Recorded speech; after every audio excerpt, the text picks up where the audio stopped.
பாப்பா பிரின்சிபல் வந்து அந்த ஸ்கூலோட ஓனரு. அவரோட 2வது பையனோட மேரேஜ். மறுநாள் வந்து ஸ்கூலில் வந்து சாப்பாடு வச்சுருந்தாங்க. அப்போ அதுக்கு ஸ்கூலுக்கு போயிருந்தோம். அப்போது பாப்பா என்னோடய கிளாஸ் ரூமை பார்க்க வாங்கணும். அப்புறம் மேலே போய் கிளாஸ் ரூமை பார்த்தோம். எல்லா பெஞ்சும் லீவுனால மேலே போட்டிருந்தாங்க.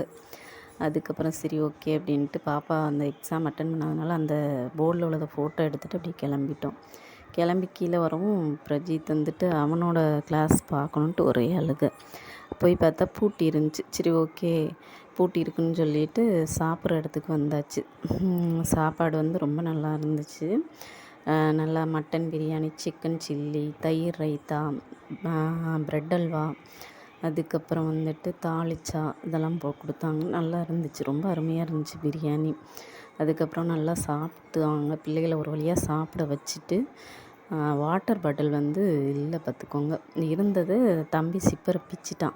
சரி ஓகே போகல அப்படியே வாட்டர் பாட்டில் எங்கள் ஊரில் உள்ள சூப்பர் மார்க்கெட்டில் பாப்பாவுக்கு பிடிச்ச பிங்க் கலர், தம்பிக்கு பிடிச்ச அந்த க்ரீன் கலர் மாதிரி ப்ளூ கலர் வாங்கிட்டு ஒரே எனக்கு அதை வாங்கித்தாங்க இதை வாங்கித்தாங்க அப்படின்னு சொல்லிட்டு அப்பா மகளுக்கும் ஒரே சண்டை. அந்த சண்டை போட்டு அப்பா அவங்களுக்கு பிடிச்சதெல்லாம் வாங்கினாங்க. வாங்கிட்டு அதுக்கப்புறம் சாக்லேட் வேணும்னாவும் சாக்லேட்டும் வாங்கி கொடுத்துட்டு அதோடு அப்படியே வீட்டை பார்த்து கிளம்புவோம். இதுக்கு மேலே நின்னா விட மாட்டாங்கன்னு சொல்லிட்டு உடனே வீட்டுக்கு வாங்கிட்டு வீட்டுக்கு வந்தாச்சு.